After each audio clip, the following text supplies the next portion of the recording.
disparaître. Au travers de cette voix, au travers des paroles, Père, adresse-toi à ton peuple. Permets que je sois aussi fidèle que possible. Et que ce que tu as voulu que ton peuple reçoive le matin, ce matin, qu'il le reçoive en ton nom, Jésus.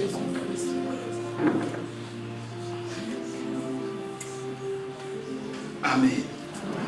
Amen. Est-ce que nous pouvons acclamer pour le Seigneur? Alléluia. Il nous fait du bien. Vous savez, il y a des endroits où il faut être. Il y a des places où il ne faut pas manquer. Parce qu'on ne sait jamais. Alléluia. On ne sait jamais quelle grâce l'Éternel va déverser. On ne sait jamais comment l'Éternel peut nous faire du bien. Hier, alors que nous étions dans les réunions de couple, j'ai donné un témoignage. Alors que nous avions nos réunions mensuelles du département. Et ce jour-là, on avait réunion et j'ai commencé à avoir une douleur dans ma jambe droite. Ça faisait tellement mal que je me suis dit, je vais appeler Papa Didier pour lui dire que je ne saurais pas venir. Mais en moi, je sentais qu'on devait être là. Je sentais qu'on devait prier. Alors j'ai dit à mon épouse, allons-y. Avec cette douleur que je ne connaissais ni d'Adam ni d'Ève, ni comment c'est arrivé. Parce que je me souviens de n'avoir pas fait un mouvement brusque. On a conduit, on est arrivé chez Papa Mitch et on a commencé à prier. Ils ont vu tous comment j'avais mal, comment la douleur était là. Et à un moment, les frères m'ont dit, papa, agenouille-toi, on va prier pour toi. Que le Seigneur te touche. Alléluia. Amen. Je me suis agenouillé et ils m'ont imposé le main. Ils ont prié pour moi. Et je vous assure, bien-aimés, la guérison était tellement instantanée que moi-même, je commençais à bouger le pied. Vous savez, tellement que je n'arrivais pas à faire certains mouvements. Je me suis dit, ça ne peut pas être possible.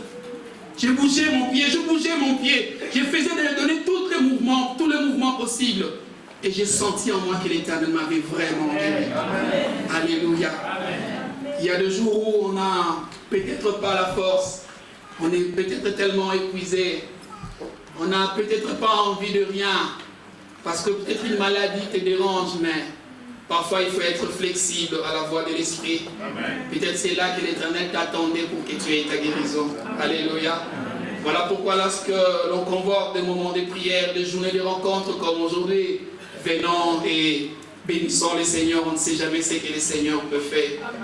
Merci pasteur pour ces marques de confiance, de me donner cette occasion de partager la parole du Seigneur avec vous. Et je vous remercie aussi pour l'attention que vous voulez bien m'accorder. Est-ce que le Seigneur m'utilise par sa grâce pour nous parler ce matin? Je vais nous inviter à lire la parole du Seigneur. Nous allons lire 2 versets. Le premier, c'est dans Matthieu chapitre 25, le verset 12. Matthieu chapitre 25, le verset 12, je veux lire la parole du Seigneur. Mais il répondit, je vous l'ai dit en vérité, je ne vous connais pas. C'est Jésus qui répond en disant, mais il répondit, je vous le dis en vérité, je ne vous connais pas. Et le deuxième, c'est dans Tite chapitre 2, du verset 11 au verset 13e. La Bible dit, car la grâce de Dieu, source de tout salut, pour tous les hommes a été manifestée. Cette grâce, elle nous enseigne à renoncer à l'impiété et au convoitisme mondain et à vivre dans le siècle présent selon la sagesse. Amen. Selon la sagesse, la justice et la piété, en attendant la bienheureuse espérance et la manifestation de la gloire de Dieu et de notre Seigneur et Sauveur Jésus-Christ. Alléluia. Alors que je réfléchissais sur le thème, j'avais déjà commencé à écrire et j'étais vraiment très avancé, mais je sentais dans mon cœur que je devais prier. Je disais au Seigneur, mais Seigneur, parle-moi. Dis-moi qu'est-ce que je dois dire à ton peuple. Et je me rappellerai toujours de cette nuit-là où, d'un grand matin, j'ai été réveillé comme dans un sursaut. Parce que j'avais vécu une histoire qui me paraissait tellement horrible. Mais dans cette histoire, j'étais en même temps spectateur, en même temps acteur. en même temps participant, parce que je pouvais sentir la douleur ou bien la frustration ou l'angoisse de ce qui s'est passé. Qu'est-ce que j'ai vu? J'ai vu un homme qui servait le Seigneur et qui venait tellement encouragé, tellement déterminé. Cet homme s'approchait et il était tellement prêt à rendre son service à Dieu. Mais arrivé alors qu'il voulait traverser pour entrer dans ces lieux qui ressemblaient à ces lieux, il y a un autre qui est venu, qui lui a dit, ne t'approche même pas. Ne t'approche même pas. Retire-toi de moi. Retire-toi de moi. C'était tellement fort. Je me suis dit, mais c'est quoi cette histoire? Et l'autre le regardait et il dit, mais non, mais qu'est-ce que je fais? Il dit, je te dis, retire-toi de moi. Alléluia. Je me suis réveillé. J'ai tremblé. Je disais, Seigneur, mais c'est pas ça que tu voudrais que je parle à ton peuple. Ce n'est pas à ce peuple que tu voudrais dire un jour, retire-toi de moi. Mais je pense par la grâce du Seigneur que l'Éternel ce matin veut nous parler. Voilà pourquoi j'ai intitulé ces messages, je ne vous connais pas. Une possibilité, mais pas la volonté de Dieu. Je ne te connais pas. Je ne te reconnais pas. Tu veux dire que tu me connais? Non, mais moi je ne te connais pas.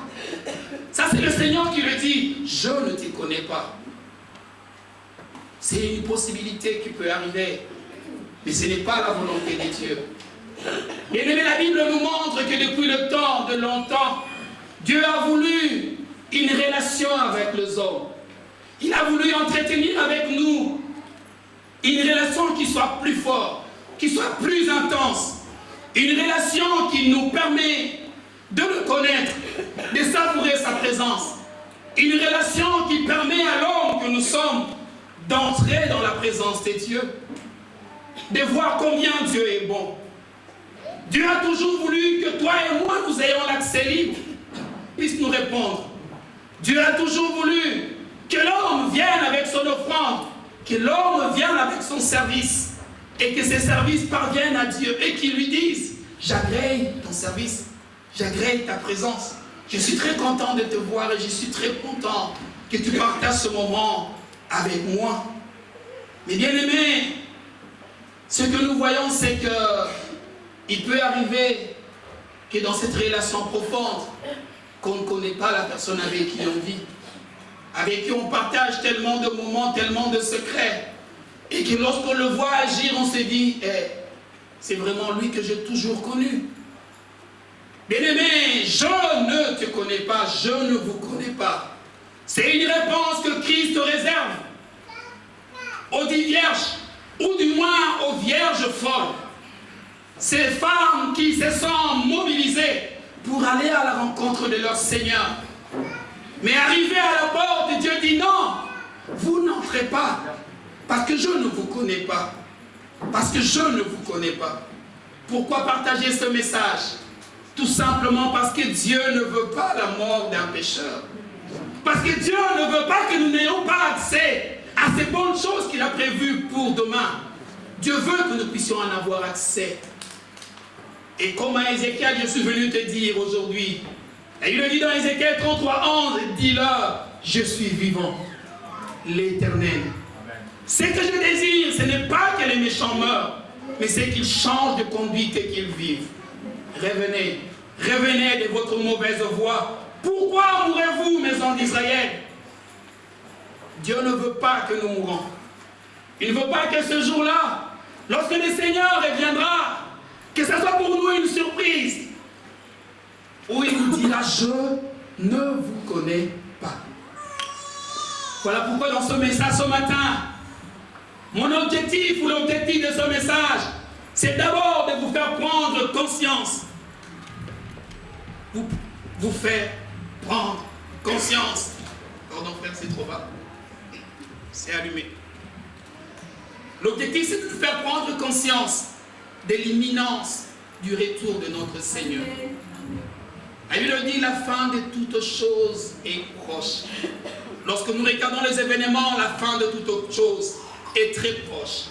Le deuxième objectif, c'est de nous prendre de nous faire prendre conscience de la dualité qui existe entre le mal et le bien. Paul dit, je me suis rendu compte d'une chose. Une loi agit en moi. C'est que chaque fois que je veux faire le bien, le mal est attaché à moi. C'est une dualité qui existe, une dualité qui nous accompagne, une dualité qui est toujours là. C'est à nous de choisir, soit le mal, soit le bien. Mais de l'une de ces réponses, bien-aimés, nous serons face à une chose, c'est qu'il y a possibilité que Dieu nous dise un jour, je ne vous connais pas. Frère, le micro est trop bas et je force, excusez-moi, ma voix est partie lors de la louange. Le troisième objectif, c'est de nous faire prendre conscience des garanties que nous avons en Christ. Vous savez, comme dans toute autre relation, si nous parvenons à être fidèles, si nous parvenons à nous dire je ne veux pas faire du mal à ma conjointe ou à mon conjoint, si nous parvenons à nous dire je veux rester fidèle, c'est parce que nous recevons de l'autre des garanties, n'est-ce pas? Et dans cette vie avec Dieu, nous avons aussi des garanties. Des garanties que Dieu est notre Père. Des garanties que Christ est notre Sauveur. Des garanties que Christ est notre Seigneur. Des garanties que Dieu nous donne la paix, que Dieu nous donne le pardon. Mais ce matin, je voudrais dire à un cœur qu'il y a des garanties que Dieu te donne. Mais pourquoi t'éloignes-tu? Pourquoi ne prends-tu pas l'option qui s'impose? Alléluia. Le quatrième objectif, c'est faire appel à tes souvenirs et éveiller ton intelligence.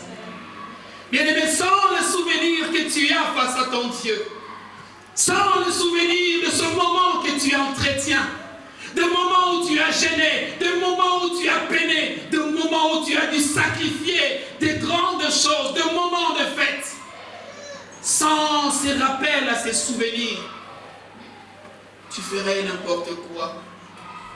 Mais je voudrais te rappeler ce matin que tu dois développer une intelligence saine. Car ton Dieu revient. Ton Dieu revient. Le bout revient. Bien aimé, l'imminence de son retour est tellement palpable qu'on ne peut pas se compromettre. Alléluia. De quoi s'agit-il dans ces récits que nous venons d'entendre? Dans cette réponse, nous connaissons tous ce récit, le récit des 10 vierges.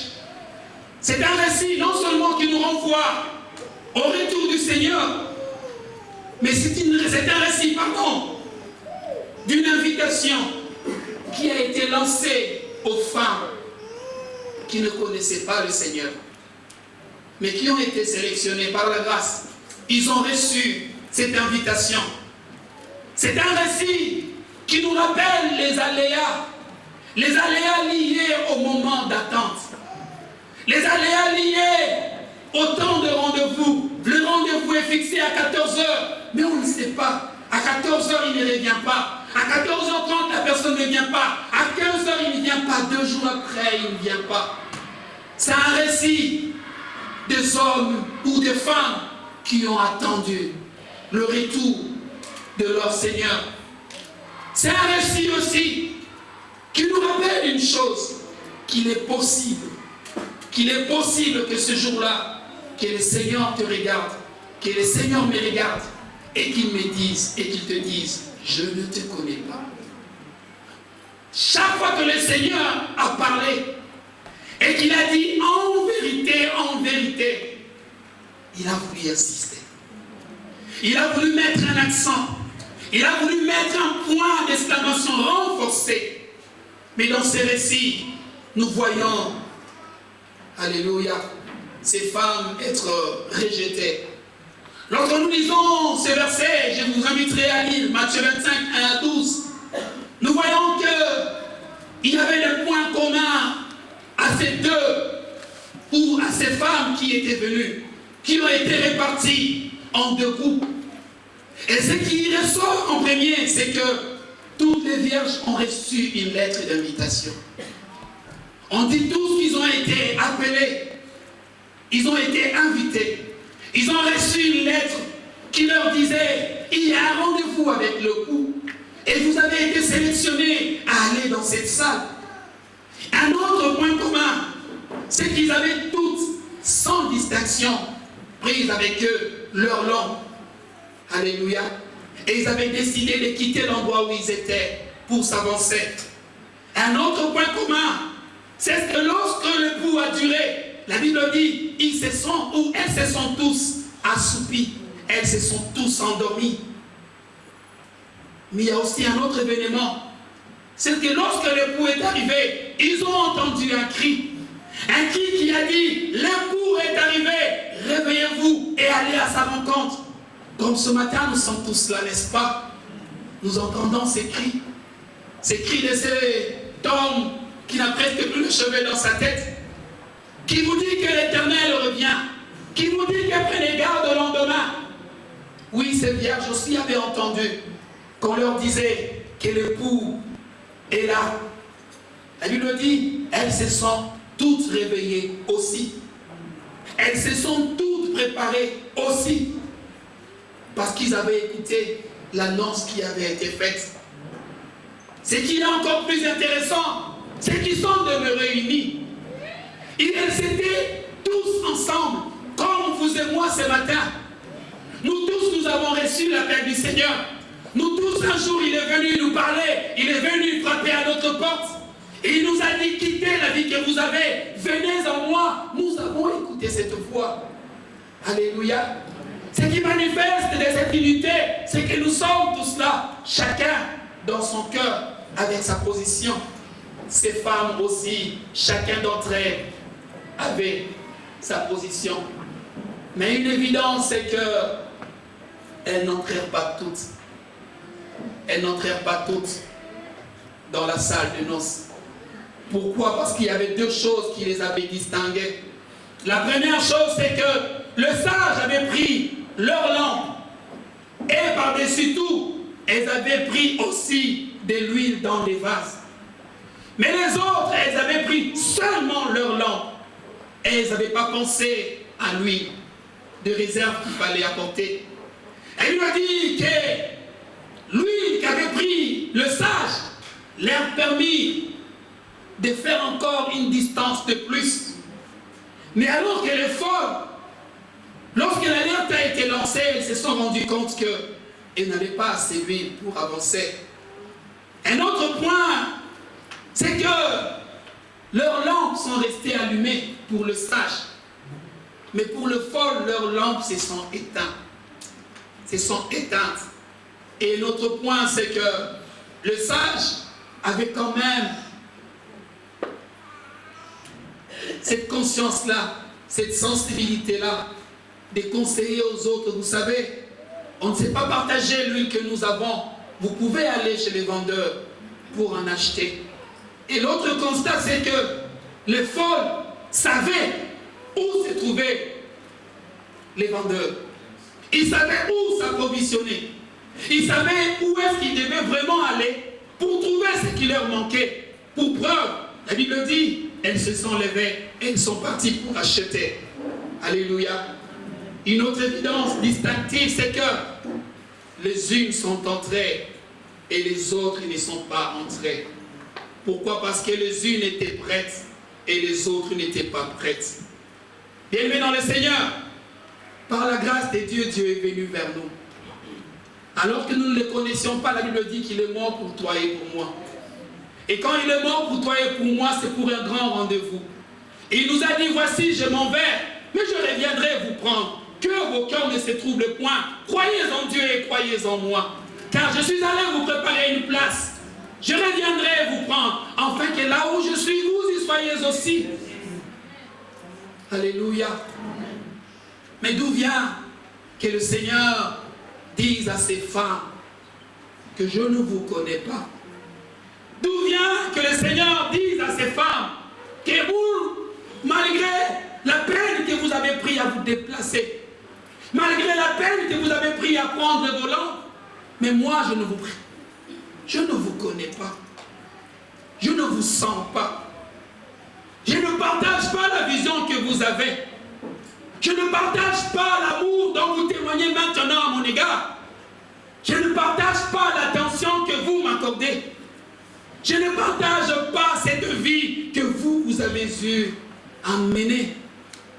Je ne vous connais pas. C'est une possibilité, bien-aimé. C'est une possibilité qu'un jour qu'ils nous le disent que je ne vous connais pas. Alléluia. Mais une question se pose, bien-aimé. Si ces bien-aimés ne sont pas entrés, c'est tout simplement parce qu'il y a eu un moment d'attente. Pendant le moment d'attente, beaucoup de choses peuvent se passer, n'est-ce pas? Dieu envoie Moïse, il dit à Moïse, va et libère mon peuple. Le peuple libéré, Dieu les amène dans le désert. Dieu fait des miracles, il ouvre les eaux. Et Israël, et les pharaons et son armée ont été engloutis.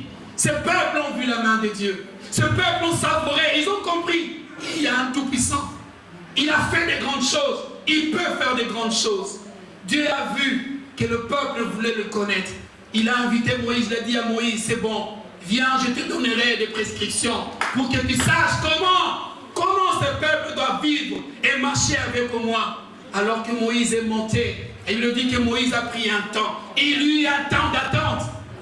Un temps, je ne sais pas si c'était un jour, 2 jours, 3 jours, mais il y a eu un temps d'attente.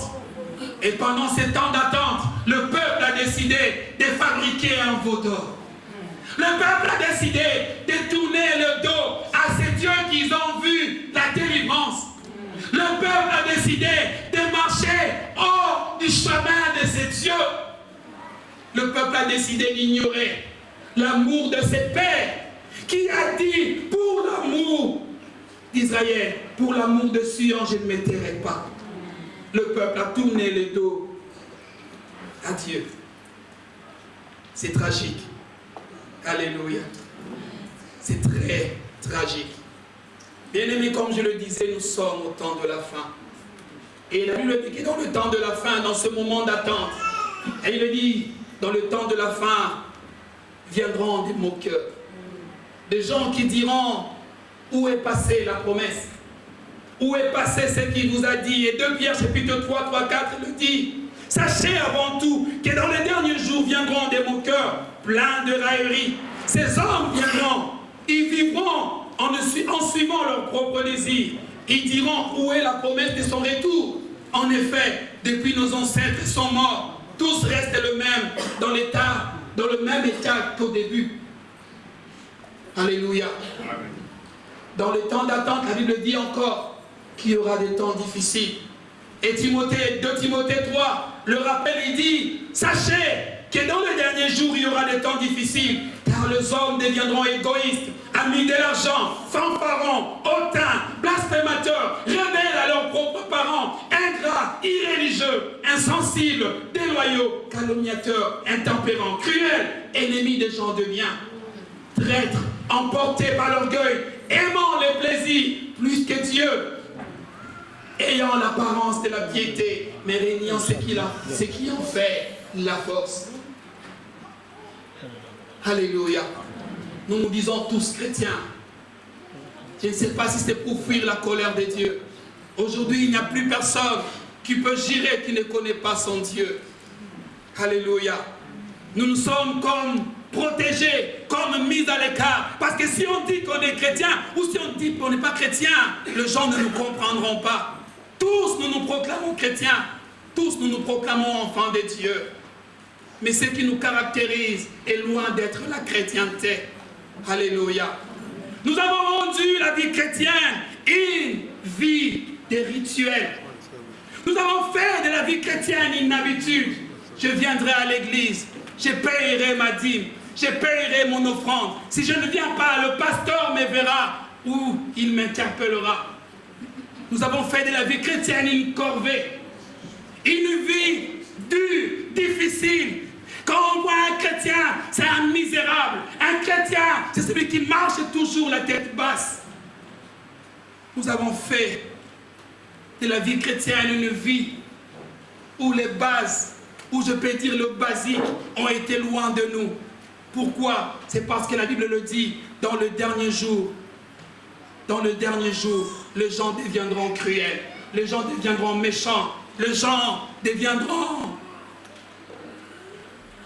irréligieux. Nous avons fait de la vie chrétienne une vie cruelle. Avec des loupes et des microscopes, nous sommes devenus des procureurs. Nous sommes devenus des juges d'instruction, oubliant le pardon. Amen. Oubliant le pardon. Qui t'a établi procureur? Même le procureur bien-aimé, il instruit à charge et à décharge. Mais quand toi tu instruis, tu lui rappelles ce qu'elle a été. Tu lui rappelles ce qu'il a été. Tu lui rappelles la faute qu'elle a commise. Tu lui rappelles sa médiocrité. Tu lui rappelles son erreur. On a oublié le basique. On est devenu cruel. Alléluia. Alléluia. Alléluia. Nous sommes devenus loin. Loin de la vie de Dieu. Nous sommes restés dans le principe. Nous sommes devenus pratiquement des gens qui soignent leur apparence, qui soignent leur extérieur, qui soignent la manière dont les gens me voient. Oh, je dois être bien. Je dois répondre de manière polie. Oh, je dois agir de telle sorte qu'ils comprennent que quand même, alléluia, comment ton Dieu te voit. Comment ton Dieu te voit.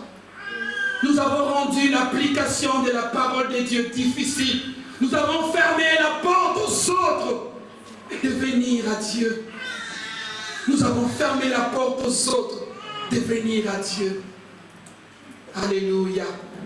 Vous savez, j'aime bien suivre une émission le matin, le dimanche. Et le dimanche passé, non, l'autre dimanche, alors que je suivais, le titre de l'émission était « Pourquoi l'Église dit-elle toujours non ?» Pourquoi l'Église dit-elle toujours non? Parce que c'est l'image que nous avons donnée. Alléluia. Oh, Dieu ne nous appelle pas à la compromission. Dieu ne nous appelle pas à accepter ce qui est inacceptable. Mais nous avons donné l'image d'une Église morte, de laquelle était vidée de sa substance. Alléluia. Nous approchons de Dieu avec nos lampes, toujours avec nos lampes. Nous allons à la rencontre. Oh, je vais avoir ma lampe avec moi. Le pouvoir arriver, je vais avoir la lampe. Mais ce qui constitue la force de cette lampe, ce qui constitue la force de cette chrétienté, ce qui te met à part par rapport aux autres, tu l'as oublié. Tu l'as oublié. Et tu te donnes que ces jours-là qui te disent que je ne te connais pas. Tu te donnes que ces jours-là qui te disent que je ne t'ai jamais connu. Alléluia.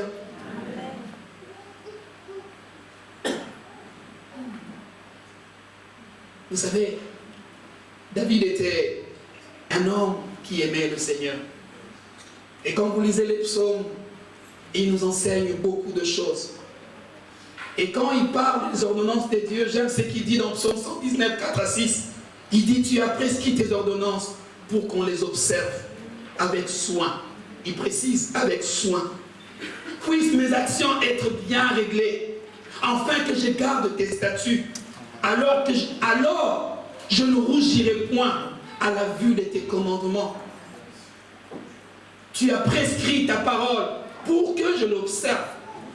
Et là, il se rend compte qu'il y a une évidence. L'évidence, c'est qu'il doit maintenant régler sa vie. Il doit positionner sa vie par rapport à cette parole. Afin qu'il ne rougit pas. Bien aimé, ce que j'ai vu cette nuit-là, c'était un homme qui rougissait. C'était un homme qui se demandait, est-ce que moi vraiment je vais rester? C'était un homme qui était tellement mal à lui, qui se disait, mais après tous ces efforts, comment cela pourrait-il être possible? Comment réagissons-nous dans ces délais d'attente? Comment positionnons nos vies dans ces délais d'attente? Car il est évident, c'est vrai, Jésus revient. Il te trouvera avec 10 maisons, il te trouvera avec des belles voitures, il te trouvera avec un compte en banque rempli parce que tu es béni. Mais si ta vie n'est pas positionnée, réglée comme la parole de Dieu, bien-aimé, tu resteras. Est-ce vraiment ce que tu veux? Est-ce vraiment ce que nous voulons? vraiment ce que nous attendons de ces grands jours-là? Vous savez, Jésus est allé loin un jour, alors qu'il parlait à ses disciples. Juste pour nous montrer à quel point nous devons mettre du sérieux à notre vie. Dans Matthieu 5, 20, alors qu'il parlait et qu'il présentait le royaume des cieux, il dit, car je vous l'ai dit, si votre justice ne surpasse pas celle de scribes et des pharisiens, vous n'entrerez point dans le royaume des cieux. Quand on nous présente les scribes, quand on nous présente les pharisiens, c'était des gens qui aimaient bien soigner leur apparence.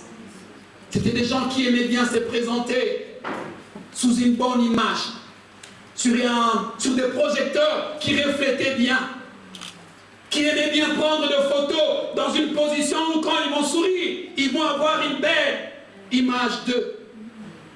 Mais ces jours-là, Jésus est venu, il a dit aux gens qui le suivaient, aux gens qui l'écoutaient, il leur a dit, si votre justice, si ta justice à toi, si ma justice à moi ne dépasse pas celle des pharisiens et des scribes, nous n'entrerons pas dans le royaume des cieux. On dans ces délais d'attente. Comment réagissons-nous dans ces délais d'attente? Vous savez, je vais terminer mes propos en vous donnant une petite illustration. Vous savez, quand nous étions à Rodebek, on a béni un mariage. Et le jour de ce mariage-là, il s'est fait que le marié, comme d'habitude, est entré avant. Ceux qui étaient là ce jour-là, ils s'en souviendront peut-être. Et alors que le marié était entré, on était tous dans la salle et la sœur n'arrivait toujours pas. La Bible dit, à un moment, le frère était là, mais il était là très calme. Il ne bougeait pas, il ne s'agitait pas. Alléluia. Pendant ces délais d'attente, pendant ce moment d'incertitude, où certainement quand il quittait, il se sont appelés, il lui a dit, je suis en route, je te pressais déjà à l'église. Mais là, la femme n'entrait pas dans la salle. Et on a vu l'homme être calme. Il est resté calme et sans broncher. Pourquoi? Parce qu'il s'est rappelé une chose. Il s'est rappelé qu'avec cette femme, qui doit arriver, il s'est senti des paroles. Avec cette femme, il a écrit des lettres, il a envoyé des textos. Avec cette femme, ils ont parlé un jour ou deux jours, où ils se sont regardés en face, où ils pouvaient dire à cette femme, tu sais, je t'aime. Sans toi, je ne pourrais rien. Le fait que la femme tardait, le fait que la femme n'entrait pas, pour le frère, ce n'était rien. Alléluia.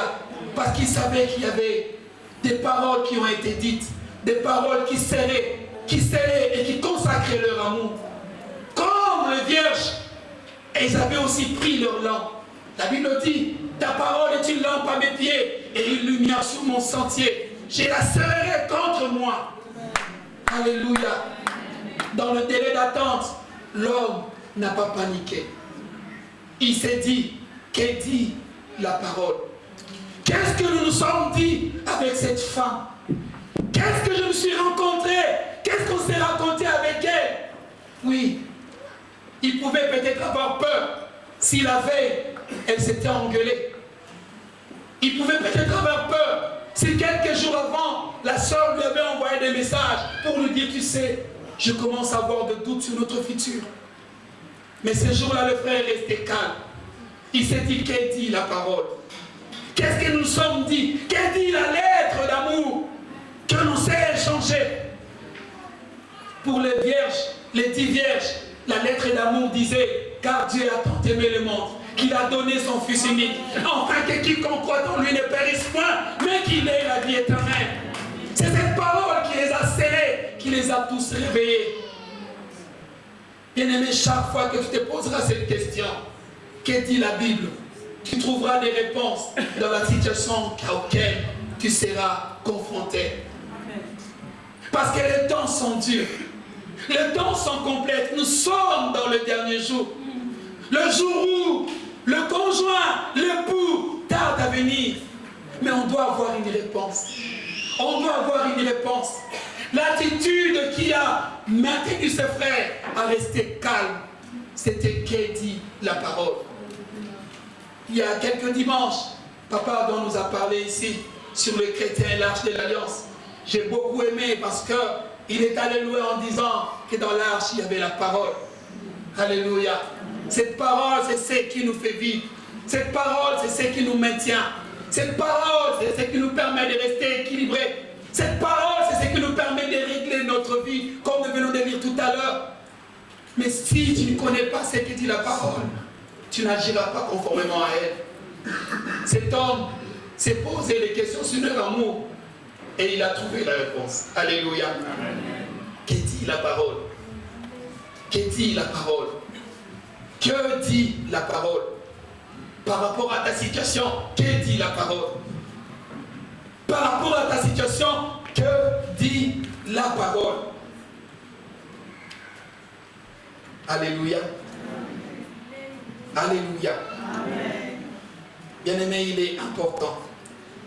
Il est important que nous puissions connaître cette parole que nous portons avec nous partout.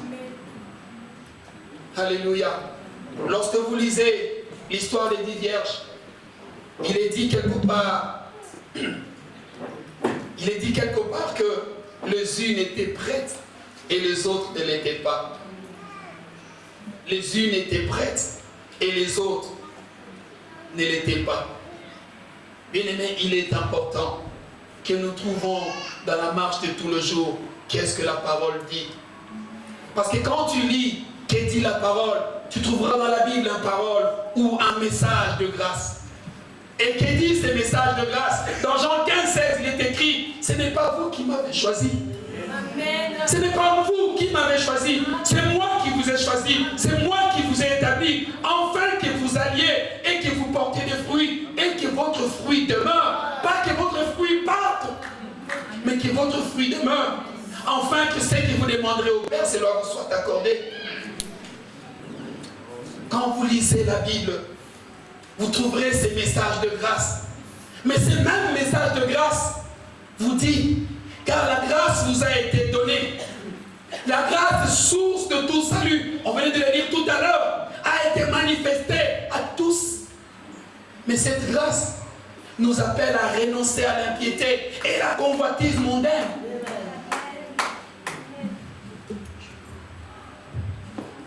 Alléluia.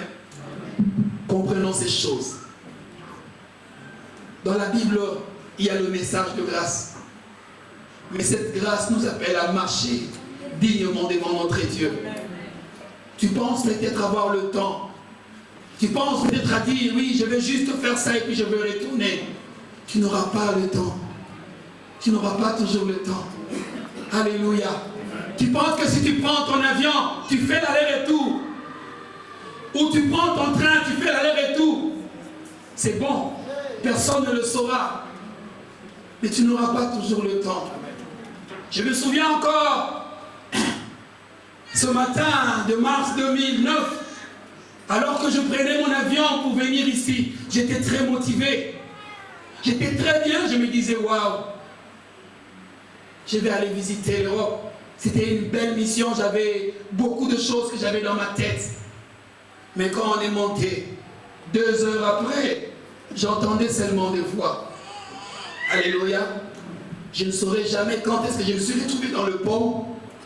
Je n'ai pas su quand est-ce que j'étais par terre. Mais j'entendais seulement la voix des collègues qui m'appelaient Hugues, Hugues, Hugues, réveille-toi, Hugues, réveille-toi. Alléluia.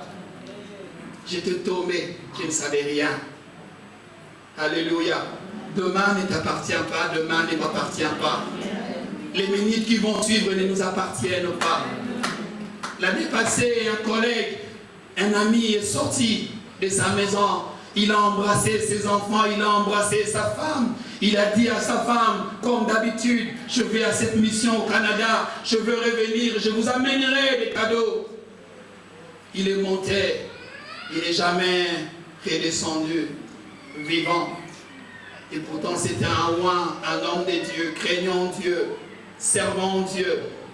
On s'est tous posé la question de savoir, Seigneur, pourquoi on n'a jamais eu de réponse. Bien-aimé, on ne sait pas où est-ce que nous allons descendre. Mais lorsque tu ne mets pas en ordre ta vie, tu t'exposes à une possibilité. La possibilité, c'est qu'un jour, que Dieu te regarde en face, alors que tu seras très motivé, qu'il te dise, je ne vous ai jamais connu. Alléluia.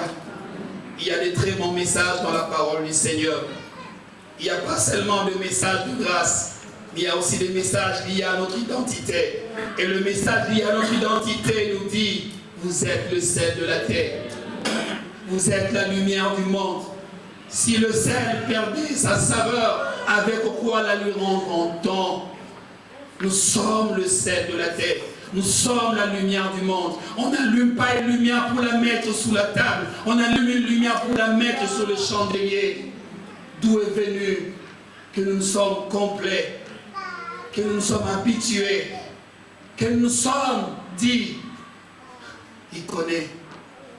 On a refusé de donner nos vies, de rester sérieux avec Dieu. Dimanche après dimanche, nous sommes là. Vendredi après vendredi, nous sommes là. Tout le jour, nous sommes là. Mais nos vies n'ont pas changé. Nous nous disons peut-être que nous avons le temps, bien-aimé. Ce matin, je suis venu te dire, tu n'as pas le temps. Ce matin, je suis venu te mettre en garde pour te dire, tu n'as pas le temps. Je ne vous connais pas, ce n'est pas la volonté de Dieu. Il dit, ma volonté n'est pas que les méchants meurent. Ézéchiel dit-leur, je ne veux pas qu'ils meurent. Ce que je veux, c'est qu'ils soient sauvés. Qu'ils se répandent et qu'ils soient sauvés. Osée ne dit-elle pas que mon peuple meurt faute de connaissance? Tu ne veux plus chercher la parole de Dieu. Tu ne veux plus chercher que dit la parole de Dieu. Tu ne veux plus chercher ce qu'annonce la parole de Dieu par rapport à ces temps où nous sommes. Tu vis comme à l'aveuglette. Tu vis comme emporté. Aujourd'hui tu es blanc, demain tu es noir. Aujourd'hui tu es rouge et demain tu es vert. Tu n'as pas la couleur ni la position d'enfant de Dieu. Et tu t'es dit demain, je vais entrer. Demain le Seigneur viendra et j'entrerai. Non bien-aimé, tu risques. Gros, tu risques ta vie. Positionne-toi. Les frères qui attendaient ces jours-là, après un moment de calme, la sœur n'entrait toujours pas. Et on a vu le frère s'agiter. À un moment donné, un ami ou un frère s'est approché de lui. Il lui a parlé à l'oreille. Je suppose, je ne sais pas ce qui a été dit, mais je suppose que le frère a dit, va un peu appeler quelqu'un qui est dans le cortège des madames. Demande un peu à cette personne, qu'est-ce qui se passe? On a vu l'autre sortir et le frère est resté toujours un peu agité parce que l'attente commençait à être longue. À un moment donné, l'autre est revenu, il a parlé au frère et on a vu comme un assoupissement. On a vu comme un... Qu'est-ce qui s'est passé? On nous apprendra après que le grand frère, ceux qui étaient là s'en souviendront, les grands frères de la sœur qui devaient l'aider à entrer ou qui devaient tenir la main pour entrer dans la salle, ses grands frères étaient malades. Alléluia. Mais pour que le frère sache ce qui s'est passé, la parole à elle seule ne suffisait pas. Il devait avoir la révélation de celui qui était de l'autre côté, de celui qui comprenait ce qui s'est passé, de celui qui avait l'information. Il a demandé à l'autre, comme lui ne pouvait pas se déplacer, l'autre est parti, il s'est renseigné. Il lui a dit, frère, tranquillise-toi, tranquillise-toi, il y a un petit problème à régler et la sœur va entrer. Bien-aimé, le coup du Saint-Esprit va t'aider. Amen. Le coup du Saint-Esprit va t'aider. C'est ce qui a manqué aux folles. C'est ce qui a manqué aux folles.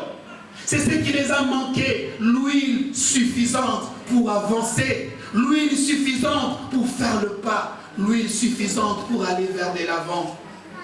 Je peux venir te dire, bien-aimé, certes tu as péché. Certes tu es tombé, certes tu as fait une erreur, relève-toi. Mais si tu n'as pas le coup du Saint-Esprit, toi-même tu ne te relèveras jamais. Alléluia. La Bible dit que celui qui a des oreilles, écoute ce que l'Esprit a dit aux églises. Comprends-tu ces choses, bien-aimé? Que l'huile que tu as, que l'huile que tu emportes avec toi, l'huile que tu emportes dans ces vases que nous sommes, cette onction va t'aider à faire les déplacements. Que cette onction va t'aider à aller encore plus de l'avant. Que cette onction va t'aider à dire non au péché. Que cette onction, lorsque tu seras devant ton ordinateur et que tu voudras ouvrir une page pornographique, cette onction te dira non frère, ne le fais pas. Et que ces jours-là, tu te retrouves dans des positions compliquées où ton corps te dit vas-y seulement. Mais c'est l'onction du Saint-Esprit qui t'arrêtera. Pour te dire, reviens mon fils, reviens, tu te perds, reviens là, tu vas loin. Le coup du Saint-Esprit. Oh, certains ont dit, comme les enfants d'Israël à Moïse, toi va parler à Dieu. Toi va chercher ce qu'il dira. Nous, on ne s'approchera pas. Ce Dieu-là, il est... nous, on ne veut pas de ça. Ton Dieu veut que tu t'approches de lui. Bien-aimés, nous venons à l'église, dimanche après dimanche, jour après jour, mais nous ne voulons pas changer. Aujourd'hui, bien-aimé, prends la décision. Prends cette décision de marcher selon la parole de Dieu. Je me demandais, Seigneur, comment j'allais dire ces paroles, mais j'ai voulu faire simple. J'ai voulu vraiment faire simple. C'est que les temps sont mauvais. Et que ces temps sont très mauvais. Et que ces temps ne donnent pas lieu à la légèreté. Et que ces temps ne donnent pas lieu à ce que tu fermes les yeux. Et que ces temps ne donnent pas lieu à ce que tu sois distrait. Car le maître est à la porte. Le maître revient. Il n'a pas besoin de ton offrande. Il n'a pas besoin de ton sacrifice. Il n'a pas besoin de ce que tu as quitté ta maison pour venir ici. Tu as bien fait. Il a besoin de ton cœur. Il a besoin de ton cœur. Même moi qui vous parle, je ne suis pas épargné. Même moi qui vous parle, je ne suis pas épargné. Je risque gros aussi. Je risque qu'ils me disent aussi un jour, je ne t'ai jamais connu. Alléluia. Comprenons-nous ces choses, Église. Comprenons-nous ces choses d'abord. Si les 10 étaient 10, elles ont été séparées à 2. Je ne sais pas si le Seigneur revient maintenant, si on sera séparés à combien. Tu penses tout maîtriser, mais tu ne maîtrises rien. Tu ne maîtrises rien. Prends la décision de marcher selon Christ. Prends la décision de marcher selon Christ. Vous savez ce qui importe dans un couple, ce qui empêche parfois le couple d'aller au-delà, de blesser l'autre, c'est ce que représente l'autre. Qu'est-ce que ton Dieu représente pour toi? Qu'est-ce que mon Dieu représente pour moi? Qu'est-ce que ton Dieu a de plus précieux pour toi? Qui aujourd'hui, tu peux dire, parce que moi aussi je marcherai selon sa volonté. Comprenons ces choses, Église. Le temps sont mauvais, demain ne t'appartient pas. Rachetons le temps, car les jours sont mauvais. Ne fermons pas la porte aux autres. On a assez fermé la porte aux autres. La vie chrétienne, c'est une belle vie. Amen. La vie chrétienne, bien aimée, c'est une belle vie. Amen. Tu ne peux pas imaginer combien le païen, il t'observe. Je me souviens ce qui m'a attiré avant de me convertir, c'était ce jeune homme. On l'a connu avant qu'il ne connaisse le Seigneur. Son papa avait beaucoup d'argent. C'était des gens, des personnes, quand vous le voyez à l'école, vous vous disiez, ceux-là, ils n'ont besoin de rien. Mais du coup, ce jeune homme a commencé à porter sa Bible. Il a commencé à parler à tout le monde, alors qu'il ne parlait pas à tout le monde. Et nous tous, on se disait, je veux être comme lui. Il y a des gens qui te regardent et qui se disent, je veux être comme lui. Je veux être comme lui. Je vais m'engager comme lui. Je vais servir comme lui. Mais qu'en est-il vraiment de toi? Est-ce que tu es prêt? Est-ce que tu es vraiment prêt? Laisse que mon Seigneur vous bénisse et qu'il bénisse.